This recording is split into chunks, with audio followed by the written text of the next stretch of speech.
News वाले section की तरफ जाते हैं दोस्तों, तो पार्टिकुलरली गवर्नमेंट की जो प्लानिंग है एक्सपोर्टर के लिए जो कि यूएस टैरिफ से प्रभावित हुए हैं, उन सेक्टर को सरकार राहत देना चाहती है। इसी के ऊपर ये आर्टिकल बेस्ड है।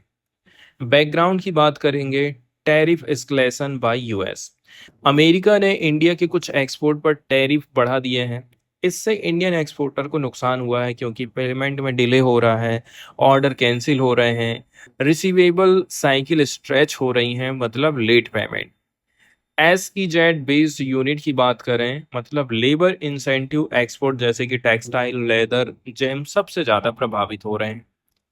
अब सरकार सोच रही है यार, हमको तो मौका मिल गया है, कंपनियों को थोड़ा सा रुपए पैसे बांट देते हैं, ये मौका थोड़ी दो बार मिलेगा। Ministry of commerce and industry ने एक मल्टी टायर्ड एक्शन प्लान लेकर के आया है। Short, medium and long term measures हैं। क्यों? क्योंकि एक्सपोर्टर को शॉर्ट टर्म में सबसे पहले तुरंत रिलीफ दो, तुरंत जेब में 100 का नोट डालो। लॉन्ग टर्म कॉम्पिटिटिवनेस को बढ़ाना है, फ्यूचर शॉक हैंडल वो कर सके। फिर यदि कभी 50% और बढ़ गया तो काम ही खत्म ना हो। तुरंत के तुरंत में क्या है, सरकार को सबसे बड़ी बात है रुपए पैसे बांटना जरूरी है। Compliance, relief, order protection, employment safeguard, मतलब एक्सपोर्टर को इमीडिएट लिक्विडिटी दो ताकि वर्किंग कैपिटल स्ट्रेस का कम ना हो। ऐसा ना हो कि पहले 100 में माल बेचता था, अभी 150 में बिक रहा है। अब मैं क्या करूं, इतना महंगा कैसे करके बेच दूं, क्योंकि मैंने भी तो पूंजी लगा के चीज को बनाया हो। सरकार कह रही चिंता मत करो यदि आप उधर। अब जैसे कि जो एक्सपोर्टर लोग हैं, इनको इमीडिएट लिक्विडिटी सपोर्ट देना जरूरी है ताकि वर्किंग कैपिटल स्ट्रेस ना हो। इसके अलावा जो नियम कानून उनको फॉलो करने चाहिए थे वो भी कम किया जाएगा, उसमें रिलैक्सेशन मिलेगी। एक्सपोर्टर को इंसॉल्वेंसी से बचाने और ऑर्डर लेवल मेंटेन करने में मदद करना। इसके अलावा स्पेशल फोकस रहेगा एस ई जेड यूनिट्स में। इससे क्या होगा, फ्लेक्सिबिलिटी नॉर्म्स अलाउ किए जाएंगे ताकि प्रोडक्शन और स्केल सस्टेन हो सके। सोर्सेस से ये पता चला है कि लिक्विडिटी सबसे बड़ी चिंता है, मतलब रुपए पैसा ही सबसे बड़ी चिंता है। एक्सपोर्टर लोगों ने माल खरीद के रखा था, अब एक्सपोर्ट वो नहीं कर पा रहे हैं क्योंकि उनका प्रोडक्ट महंगा हो गया है। अब सरकार के निर्यात प्रोत्साहन एंड निर्यात दिशा की बात करते हैं। गवर्नमेंट का नया एक्सपोर्ट प्रमोशन मिशन है, जिसको सरकार ने यूनियन बजट 2025 में अनाउंस किया था। अब जाकर के कहना चाहिए उसको थोड़ा सा प्रमोशन दिया जा रहा है। इसमें दो पिलर बताए गए हैं। पहली बात है निर्यात को बढ़ावा देना फाइनेंशियल सपोर्ट के माध्यम से। Trade finance access, interest subvention, मतलब लोन लोगे तो लोन आपको सस्ता पड़ेगा। इसके अलावा e commerce exports cards provide करना। साथ ही साथ आप कोई बिजनेसमैन है, आपको लोन चाहिए तो आपकी गारंटी सरकार लेगी, हम जैसे गरीब लोगों की गारंटी सरकार नहीं लेगी। फिर निर्यात दिशा करके था एक पिलर, जिसमें नॉन फाइनेंशियल सपोर्ट भी किया गया। रुपए पैसे तो हम दे ही रहे हैं, मार्केट एक्सेस अवेलेबल कराएंगे, एक्सपोर्ट कंप्लायंस को सपोर्ट करेंगे, ब्रांडिंग और पैकेजिंग असिस्टेंस प्रोवाइड करेंगे। फिर सरकार लॉन्ग एंड मीडियम टर्म लेकर के आई। तुरंत अकेली राहत से कुछ नहीं होगा, लंबे समय तक हमारे प्रोडक्ट सस्ते बिकें। इसके लिए एफ लिवरेज करना, मतलब एग्जिस्टिंग फ्री ट्रेड एग्रीमेंट का पूरा फायदा उठाओ। एक्सपोर्ट डाइवर्सिफिकेशन करना, किसी एक कंट्री पर एक्सपोर्ट मत करो। स्ट्रेटेजिक ऑटोनॉमी डेवलप करना क्रूशियल सेक्टर में। एंड डिजिटल ट्रेड इंफ्रास्ट्रक्चर जैसे कि भारत ट्रेड नेट बनाना ताकि एक्सपोर्टर को सीमलेस ग्लोबल मार्केट एक्सेस मिल सके। नमस्कार दोस्तों, मेरा नाम है रंजीत झारिया और स्वागत है आप सभी का आरकेजे आईएएस अकेडमी चैनल पर। दोस्तों, आज के द हिंदू न्यूज़पेपर के एडिटोरियल वाले हिस्से की हम शुरुआत करते हैं। सबसे पहले देखते हैं एडिटोरियल वाला हिस्सा। दो जो आर्टिकल यहाँ डिस्कस करेंगे नॉर्मली इंटरनेशनल पॉलिटिक्स पर बेस्ड हैं। पहले नंबर का जो आर्टिकल है वो डोनाल्ड ट्रंप की पॉलिसी से रिलेटेड है, कितने ज़्यादा वो सक्सेस हो पाए हैं जब से उन्होंने चुनाव जीता है। राइटर का कहना है कि डोनाल्ड ट्रंप ने इलेक्शन कैंपेन में शांति लाने के बहुत बड़े वादे किए थे और वो इतना ज़्यादा सोचने लग गए थे दोस्तों कि नोबेल पीस प्राइज शायद मेरे को ही मिल जाएगा। लेकिन असलियत ये है, जब वो प्रेसिडेंट बने तो उन्होंने बहुत कम एक्शन लिए हैं। इसका रीजन ये है परमानेंट वाशिंगटन, मतलब अमेरिका के अंदर ही एक परमानेंट पॉलिटिकल और ब्यूरोक्रेटिक ग्रुप चलता है जिसमें leader, official, businessman, military, industrial lobby हैं जो फॉरेन पॉलिसी को कंट्रोल कर रहे हैं। डोनाल्ड ट्रंप की ट्रेन को के व्हील को कंट्रोल कर दे रहे हैं। वो डिसाइड कर रहे हैं कि आपकी गाड़ी किधर जाएगी करके। यही सब चीज है, वार को खत्म नहीं होने देना चाह रहे हैं। एग्जाम्पल जैसे इंडिया में कोई पीएम चाहेगा कि वो कुछ नया कानून लाएगा, लेकिन परमानेंट जो हमारी ब्यूरोक्रेसी है या फिर बड़े कॉर्पोरेट ग्रुप है उसको रोक दे रहे हैं। ऐसे ही तो अमेरिका में हो रहा है। अब अलास्का समिट की बातचीत होगी, 15 अगस्त 2025 की ये डेट है। ये जो समिट हुआ था सिर्फ ट्रंप वर्सेस पुतिन या फिर यूएस वर्सेस रसिया का मामला नहीं था। असली सवाल यही था कि ट्रंप रसिया को कितना ज्यादा कंसेशन देगा। और ट्रंप तो कम से कम ही कोशिश करेगा, वो चाहेगा कि मैं यूक्रेन को ज्यादा से ज्यादा छूट दूं।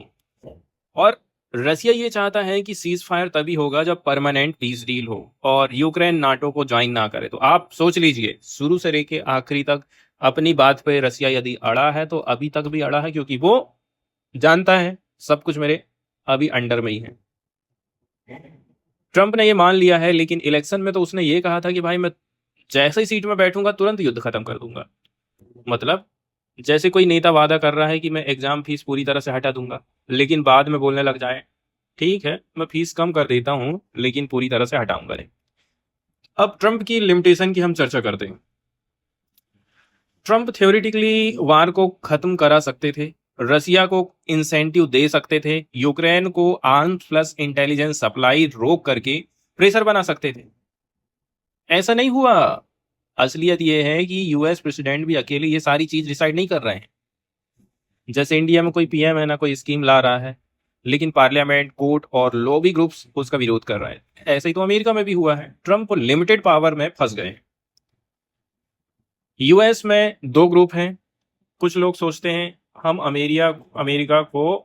अमेरिका फर्स्ट पॉलिसी को सपोर्ट करते हैं। एंटी इंटरवेंशनिस्ट कैंप ट्रंप और उसके सपोर्टर लोग हैं जो चाहते हैं कि यूएस अपनी मिलिट्री पावर हर जगह खराब ना करे। सेकंड नंबर में आते हैं परमानेंट वाशिंगटन वाले लोग जो चाहते हैं कि यूएस वार में उलझा रहे ताकि मिलिट्री स्पेंडिंग और ग्लोबल डोमिनेंस हमारी बनी रहे। एग्जाम्पल के तौर पर बात करते हैं, जैसे एक फैमिली में पिता कह रहे हैं पैसा घर पर खर्चा करो, लेकिन चाचा कह रहे हैं नहीं नहीं नहीं शादी ब्याह और स्टेटस पर ही खर्चा करो। ऐसा है। इसके बाद पब्लिक ओपिनियन की जब बात करते हैं, 2024 में सर्वे में आया था कि 66% अमेरिकन चाहते हैं कि निगोशिएटेड सेटलमेंट हो रसिया के साथ में। मतलब एक काम करो, कंप्रोमाइज कर लो, युद्ध से कुछ नहीं होने वाला है। पिछले 8 इलेक्शंस में से 6 बार वही कैंडिडेट जीता जिसने कम इंटरवेंशनिस्ट फॉरेन पॉलिसी का वादा किया था।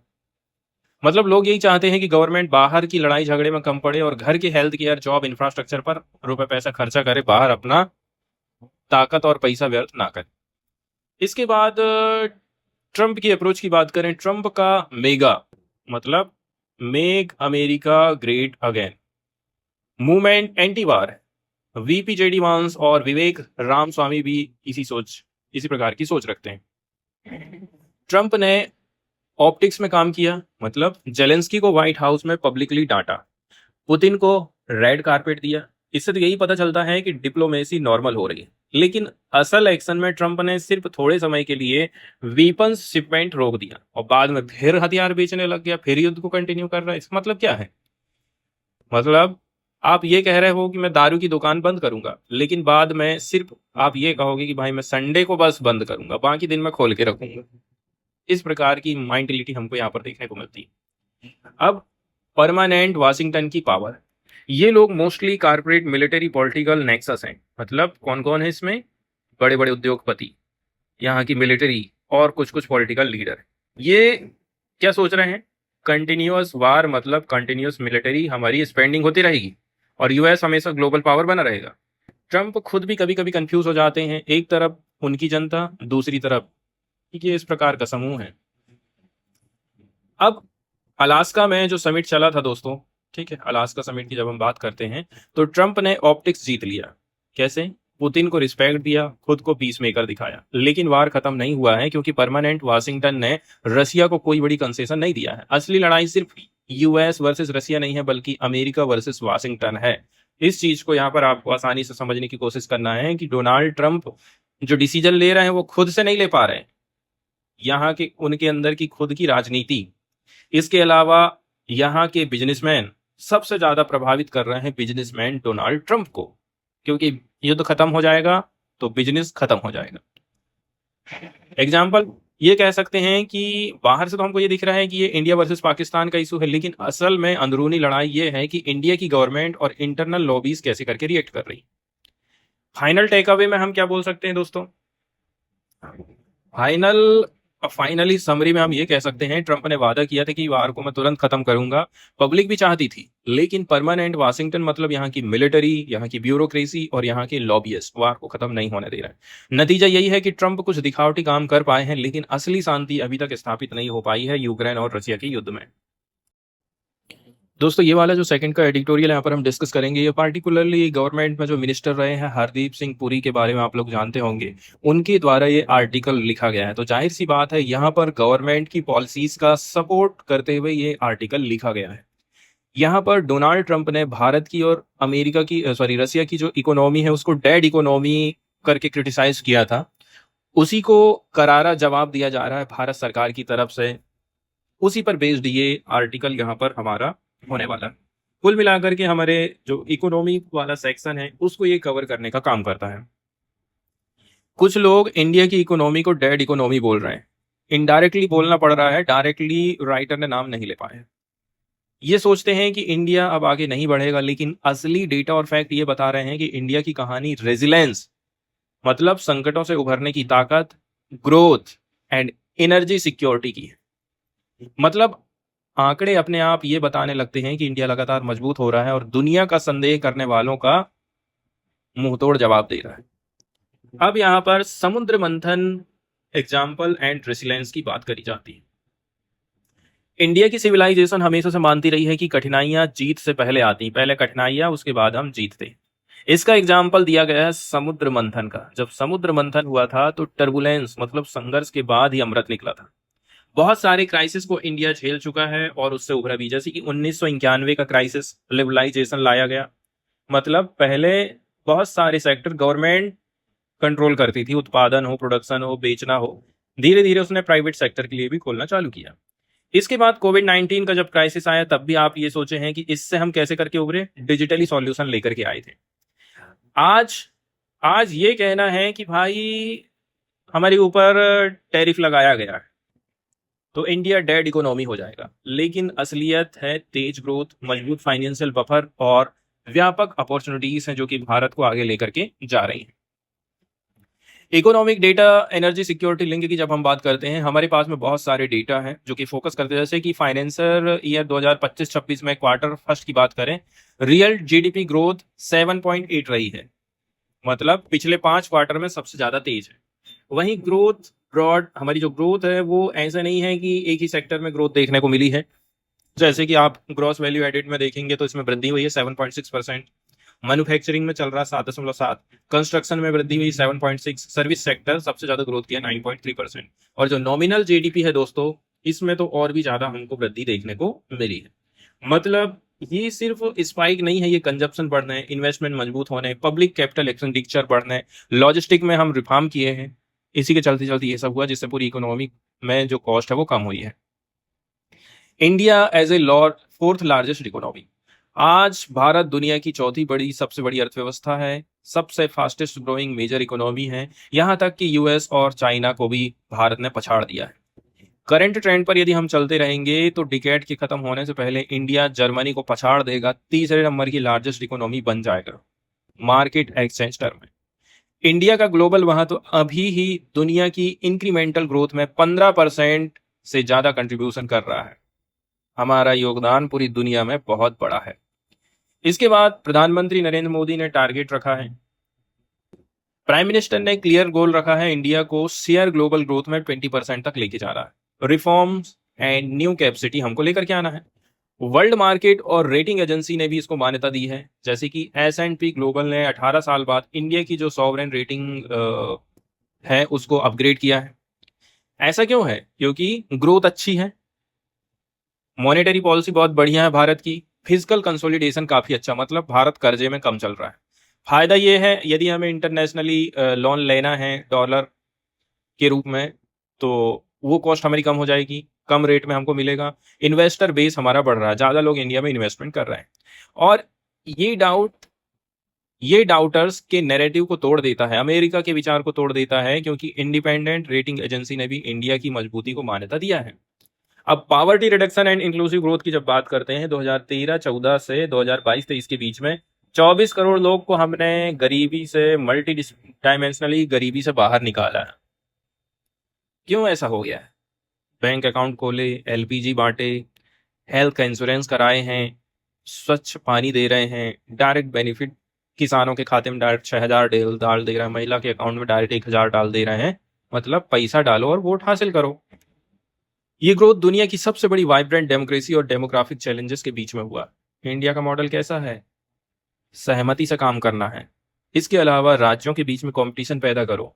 डिजिटल रेल्स मतलब डायरेक्ट डिलीवरी हम सिस्टम स्थापित किए। इसके बाद इंडिया के मॉडल की जब हम बात करते हैं और अथॉरिटेरियन स्प्रिंट की बात करते हैं, इंडिया का मॉडल स्लो अनाउंस करता है लेकिन फास्ट इंप्लीमेंट करता है और टिकाऊ है। आलोचक कहते हैं इंडिया की तुलना अथॉरिटेरियन देशों से कर देते हैं, तो आप ये भूल जाते हो कि इंडिया मैराथन रनर की तरह लॉन्ग टर्म इकोनॉमी बना रहा है। पेट्रोलियम मिनिस्टर की तरफ से ये आर्टिकल लिखा गया है, उनका कहना है कि इंडिया की एनर्जी सिक्योरिटी ने ग्रोथ को सपोर्ट किया है। इंडिया तीसरा सबसे बड़ा एनर्जी कंज्यूमर है, चौथा सबसे बड़ा रिफाइनर है, इसके अलावा चौथा सबसे बड़ा एलएनजी इंपोर्टर भी है। मतलब खरीद ज्यादा रहा है इंडिया। इसके बाद refining capacity and demand projection की जब बात करते हैं, तो इंडिया के पास में 5.2 million barrel per day refining capacity है। टारगेट जैसे ही ये दशक खत्म होगा, इसको हम बढ़ा करके 400 मिलियन टन पर एनम से ज्यादा कर देंगे। इंडिया की एनर्जी डिमांड 2047 तक डबल हो जाएगी और ग्लोबल इंक्रीमेंटल डिमांड का क्वार्टर हिस्सा इंडिया से आने वाला है। तो हम ये कह सकते हैं अमेरिका के ऊपर दोस्तों हम उतना ज़्यादा निर्भर नहीं हैं एनर्जी के लिए। हम अपने पार्टनर चेंज कर रहे हैं और ये चीज़ अमेरिका को पसंद नहीं आ रहा है, ऐसा राइटर का कहना है। तो राइटर जवाब दे रहे हैं, हम अमेरिका आपसे ही बस तेल नहीं खरीदेंगे, हमारे पास भी तो कुछ कैपेसिटी है। इंडिया की एनर्जी डिमांड 2047 तक डबल होने वाली है। अब डबल होने वाली है तो पूरा कैसे करके करेंगे? लेकिन इंडिया से भी तो कई जगह तेल के कुएं खोद डाले हैं हम लोग। असम का डिगबोई हो गया, मुंबई वाला एरिया हो गया, ठीक है। यहाँ से हम लोग बहुत ज़्यादा रिसर्च कर रहे हैं। इसके अलावा पेट्रोल डीजल से हम लोग रिन्यूएबल एनर्जी की तरफ शिफ्ट करने की कोशिश कर रहे हैं। सरकार क्या सोचती है? Security plus reform. एक्सप्लोरेशन एक्रीज 2021 में 8% था, आज के टाइम में हम डबल कर दिए। टारगेट यह है 2030 तक 1 मिलियन स्क्वायर किलोमीटर को हम कवर कर डालेंगे। इसके बाद बहुत सारा ऐसा सेक्टर है जिसको हम अनलॉक करना चाहते हैं। मतलब ऐसा नहीं है कि सरकार कहे कि मेडिकल की सुविधाएं हम ही बस देंगे, अंतरिक्ष के प्रोग्राम हम ही बस चलाएंगे। गवर्नमेंट ने नो गो एरिया को 99% तक रिड्यूस कर दिया। मतलब अब नए सेक्टर में ऑयल गैस एक्सप्लोर करने की सुविधा है। साथ ही ओपन एग्रीज लाइसेंसिंग पॉलिसी आई है, इसने बिडिंग को ट्रांसपेरेंट और कॉम्पिटिटिव बना दिया है। इसके बाद gas pricing reforms and energy transition की जब बात करें, prices of Indian crude basket से डायरेक्ट हम लिंक कर दिए हैं। एंड डीप वाटर और न्यू वेल्स को 20% प्रीमियम मिलेगा। मतलब एनर्जी ट्रांजिशन स्टोरी की बात करें, एथेनॉल ब्लेंडिंग बढ़िया से कर रहे हैं, लेकिन रेट हम कम नहीं करेंगे, 100 रुपया में ही बेचेंगे, भले हम कितना भी एथेनॉल मिला दें पेट्रोल और डीजल में। एथेनॉल ब्लेंडिंग 2014 में मात्र 1.5% था, जो कि बढ़ा करके 20% कर दिए हैं। इससे लगभग 1 लाख सवा लाख करोड़ रुपया डॉलर की बचत हम किए हैं, जेब में रखे हैं ये। लेकिन तेल का प्राइस हम नहीं कम करेंगे और 1 लाख करोड़ फार्मर को डायरेक्टली हम बेनिफिट दिए हैं, ऐसा सरकार दावा करती है। इसके बाद CBG plants and green hydrogen की बात होती है। 300 से भी ज़्यादा कंप्रीज्ड बायोगैस प्लांट बने हैं। 2028 तक 5% ब्लेंडिंग मैंडेट का टारगेट है। Oil PSUs green hydrogen mission में आज के टाइम में लीड कर रही हैं, जो तेल नेचुरल गैस खोद रही हैं, बना रही हैं। अब वो सोचती हैं कि हम ग्रीन हाइड्रोजन की तरफ में भारत को लेकर के जाएंगे। इसके बाद रसिया से जो हम क्रूड ऑयल खरीद रहे हैं दोस्तों, ये भी एक इंपॉर्टेंट यहाँ पर फैक्टर है, ठीक है। अब बहुत सारे आलोचक बोलते हैं इंडिया ने रशियन क्रूड अनफेयरली खरीदा है, लेकिन सही बात यह है ना, रशियन ऑयल सैंक्शन नहीं था। सिर्फ G7 और EU ने प्राइस कैप लगाया था ताकि ऑयल सप्लाई भी रहे और रशिया का रेवेन्यू भी कैप्ड रहे। 18 राउंड के सैंक्शन हुए और इंडिया ने हर बार रूल फॉलो किए। Legal shipping, insurance, traders, audited channel, सब कुछ कानूनी तौर पर हम किए। इसके बाद laundromat criticism and refinery reality. Allegation ये था कि इंडिया लाउंड्रोमेट है रशियन ऑयल का, मतलब इंडिया बहुत सारे समय से वर्ल्ड की fourth largest exporter of petroleum product रहा है। हमेशा मिक्स्ड क्रूड रिफाइन करते रहे, ऐसा नहीं है कि हम खाली उसी के ऊपर निर्भर हैं, हम लोग खुद एक्सपोर्ट करते हैं। एक्सपोर्ट सप्लाई चेन को फंक्शनल रखते हैं। एग्जाम्पल के तौर पर यूरोप ने खुद इंडिया से रिफाइंड फ्यूल खरीदे जब रशियन क्रूड बैन हो गया था। तो एक्सपोर्ट वॉल्यूम और ग्रॉस रिफाइनिंग मार्जिन स्टेबल रहे, प्रॉफिट हेयरिंग का सवाल ही नहीं होता है। इसके बाद प्रोटेक्टिंग सिटीजन ड्यूरिंग यूक्रेन वार। ठीक है, ये यूक्रेन वार का इमेज आप देख लीजिए। यूक्रेन वार के बाद में ऑयल प्राइस काफी बढ़ गया था। भारत ने क्या काम किया, अरे यार हमारे यहाँ लोगों को तेल महंगा मिलेगा, एक काम करते हैं, हम कंपनियों को 10 रुपए पर लीटर के हिसाब से बांट देते पैसा। गवर्नमेंट ने सेंट्रल और स्टेट टैक्सेस कट किए, एक्सपोर्ट रूल लगाए, रिफाइनर को डोमेस्टिक मार्केट में मिनिमम सेल करना पड़ा। रिजल्ट ये आया कि रिटेल आउटलेट्स कभी ड्राई नहीं हुए, हाउस होल्ड ने स्टेबल प्राइस को एंजॉय किया। बस 100 रुपए मेंटेन करके चलो, एक नंबर, टैक्स भी बढ़िया मिल रहा, सब बढ़िया मिल रहा है। 50-60 रुपये लीटर की बात भूल जाओ। ग्लोबल ट्रुथ ये है कि रसिया वर्ल्ड का सेकंड लार्जेस्ट प्रोड्यूसर है, जो कि हमको सप्लाई करता है ग्लोबल ऑयल का 10% हिस्सा। इसका कोई सब्स्टिट्यूट नहीं है, इसकी जगह कोई ले नहीं सकता है। अब civilisation values and industrial revolution की जब बात करते हैं, बहुत सारे लोग ये इग्नोर कर देते हैं, अगर इंडिया नॉर्म्स फॉलो नहीं करता तो ऑयल लगभग 200 बैरल डॉलर हो जाता, पर बैरल डॉलर हो जाता। इंडिया ने वसुधैव कुटुंबकम के वैल्यू से मार्केट एस्टेब्लिश कर दिया है, मतलब अब नया इंडस्ट्रियल रिवोल्यूशन इंडिया लीड कर रहा है, जहां semiconductor, electronic, renewable energy, defence, specially स्पार्टिंग केमिकल, साथ ही साथ पीएम गति शक्ति लॉजिस्टिक अवेलेबल करा रहा है, एकदम दौड़ाओ माल को, चाहे ट्रेन हो, चाहे ट्रक हो, चाहे वो जहाज। इसके अलावा सेमीकंडक्टर मिशन सरकार लेकर के आई है। कैबिनेट ने 4 नए सेमीकंडक्टर मैन्युफैक्चरिंग प्रोजेक्ट अप्रूव कर दिए हैं। 30 अगस्त 2025 को मोदी ने जापान में सेमीकंडक्टर फैसिलिटी विजिट किया, जहां वहां से फ्रेश इन्वेस्टमेंट आने वाला है। गोल यही है कि हम जो है एक नंबर सप्लाई चेन हमारी जारी रखें। डिजिटल इकोनॉमी की जब बात करते हैं, डिजिटल इकोनॉमी इंडिया की ग्रोथ मल्टीपल कर रही है। इंडिया दुनिया में रियल टाइम पेमेंट में नंबर 1 है। यूपीआई छोटे बिजनेसेस की प्रोडक्टिविटी बढ़ा रहा है, स्टार्टअप इनोवेशन को एक्सपोर्ट में बदल रहे हैं। And digital plus hard infrastructure की जब बात करते हैं, जब डिजिटल सिस्टम हार्ड इंफ्रास्ट्रक्चर से जुड़ता है तो बड़ा कंपाउंडिंग इफेक्ट आता है।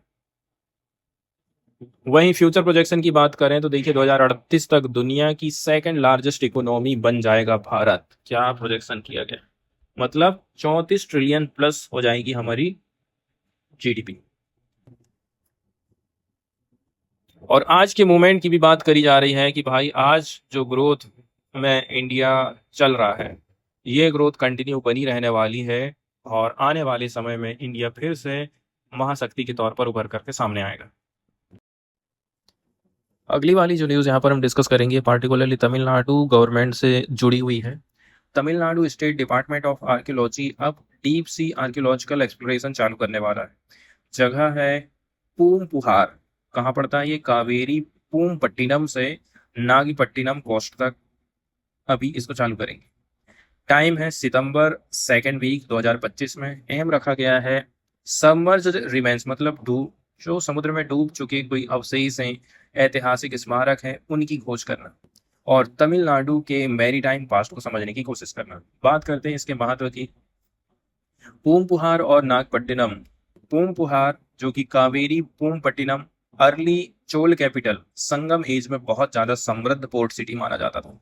नागपट्टिनम की बात करें, मेडिवल ट्रेड हब था, साउथ ईस्ट एशिया से स्ट्रॉन्ग लिंक था, मतलब ये दोनों port India south east Asia maritime trade network को समझने के लिए काफी इंपॉर्टेंट। अब इंस्टीट्यूशनल कोलैबोरेशन की बात करें, इस सर्वे में कई सारे इंस्टीट्यूशन एक साथ काम करेंगे, जैसे कि Indian maritime university, national institute of ocean technology, national institute of oceanography. अभी प्रपोजल को central advisory board of archaeology का क्लियरेंस मिलना जरूरी है। वहीं यदि हम हिस्टोरिकल बैकग्राउंड की बात करें अर्लियर एक्सप्लोरेशन की, ऐसा पहली बार नहीं है कि हम समुद्र के अंदर कोई चीज खोजने की कोशिश कर रहे हैं। 1980 के दशक में SR राव NIO आर्कियोलॉजिस्ट ने सी बेड सर्वे किया था। 20 से 30 मीटर डेप्थ पर स्ट्रक्चर मिले थे। 1990 Vanagiri coast 4.5 kilometre offshore and 19.5 metre depth पर काम किया गया था, एक सिप रैक मिला। 1991 से 93 के बीच में मैन मेड स्ट्रक्चर और ब्रिक फॉर्मेशन मिले। वहीं 2004 में आईएनएस दर्शक सर्वे किया गया, 23 मीटर गहराई पर खुदाई हुई काम हुआ, यहाँ पर यू शेप्ड स्ट्रक्चर मिला। साथ ही एक डच शिप रैक 18वीं सेंचुरी का था, संक हो गया था ब्रिटिशर्स के द्वारा, ये भी मिला था। इसके बाद रिसेंट जो पैरेलल डेवलपमेंट है वो कैसे रहे हैं। हाल ही में आर्कियोलॉजिकल सर्वे ऑफ इंडिया ने भी मल्लमपुरम कोस्ट पर अंडर वाटर स्टडी रिज्यूम करी है, लगभग 20 साल के बाद। इसका मतलब ये है भारत अब मैरीटाइम आर्कियोलॉजी पर फोकस कर रहा है। ये वाला जो न्यूज़ आर्टिकल है दोस्तों पार्टिकुलरली रोजवुड ट्रीज से जुड़ा हुआ है। रोजवुड का इंपॉर्टेंस सबसे पहले समझते हैं। इंडियन रोजवुड जिसका नाम है डलबर्गिया लेटिफोलियम, इसको आइवरी ऑफ द फॉरेस्ट बोलते हैं क्योंकि इसकी लकड़ी बहुत ज़्यादा कीमती है। आप फर्नीचर, हैंडीक्राफ्ट इंडस्ट्री में इसका यूज़ कर सकते हैं। इसका जो ग्रेन्स है काफ़ी रिच है, डीप कलर और ड्यूरेबिलिटी की वजह से प्रीमियम क्वालिटी का टिम्बर माना जाता है। इकोलॉजिकली भी ये इंपॉर्टेंट है, ये सॉइल फर्टिलिटी इंप्रूव करता है, नाइट्रोजन फिक्सेशन और कार्बन सिंक बनकर क्लाइमेट चेंज कंट्रोल में मदद करता है। इसके बाद तमिलनाडु में इसकी कंडीशन काफी खराब चल रही है, उसी के बेस पर यह आर्टिकल लिखा गया। रोजवुड तमिलनाडु के नीलगिरी, अन्नामलाई और पारम्बिकुलम रेंजेस का नेटिव स्पीसीज है, लेकिन तमिलनाडु गवर्नमेंट ने तमिलनाडु रोजवुड ट्रीज एक्ट 1995 को फरवरी 2025 के बाद रिन्यू नहीं किया है। ये एक्ट क्या करता है, बिना गवर्नमेंट परमिशन के कोई भी रोजवुड ट्री कट नहीं कर सकता, मतलब ये कानून का एक्सप्लॉइटेशन माना जाएगा। 2010 में एक्ट को एक्सटेंड किया गया कि भाई आने वाले 15 साल तक और इसको बढ़ा देते हैं, पर अब ये एक्सपायर हो चुका है। रोजवुड पॉपुलेशन का डिक्लाइन होना। IWST और Indian council of forestry research ने एक स्टडी में पाया है कि तमिलनाडु में साफ डिक्लाइन देखने को मिला है। डेंसिटी ऑफ जो रोजवुड ट्रीज है, यदि हम प्रति 0.1 हेक्टेयर की बात करें, तमिलनाडु में 2.85 ट्रीज हैं, कर्नाटका में है 6.19 ट्रीज, केरला में है 5.38 ट्रीज। मतलब तमिलनाडु में सबसे कम डेंसिटी है साउथ इंडिया में। अब हैबिटाट सुटेबिलिटी की बात करें, IWST ने मैक्स एंट सॉफ्टवेयर यूज करके हैबिटाट सुटेबिलिटी मैप तैयार किया 3224 geo point plus 19 bioclimatic variable की बेसिस पर। यहाँ पर क्या पता चला, तमिलनाडु के 6 डिस्ट्रिक्ट को हाई हैबिटाट सुटेबिलिटी बताया गया है। कौन कौन से एरिया है, नीलगिरी, कोयम्बटूर, इरोड, तिरुपुर, डिंडीगुल एंड थैनी। दिक्कत है कि इन सुटेबल एरियाज का सिर्फ 17% ही प्रोटेक्टेड एरिया में आता है, मतलब बाकी ज्यादा एरिया ओपन है फेलिंग और लैंड यूज चेंज के लिए। क्लाइमेट चेंज रिस्क की बात करते हैं, ठीक है। तो IWST के साइंटिस्ट TN मनोहर कहते हैं कि क्लाइमेट चेंज के मॉडल दिखाते हैं फ्यूचर में हैबिटाट सिंक होगा, अगर अभी प्रोटेक्शन नहीं देते हैं तो सिचुएशन और खराब हो जाएगी। एक्सपर्ट सजेशन की बात करें, तमिलनाडु को अर्जेंट लीगल प्रोटेक्शन वापस लाना चाहिए। प्लांटेशन ग्रोन और वाइल्ड हार्वेस्टेड रोजवुड में फर्क करने के लिए टैगिंग और सर्टिफिकेशन सिस्टम चाहिए, ताकि इलीगल टिम्बर मार्केट कंट्रोल को हम रोक सकें।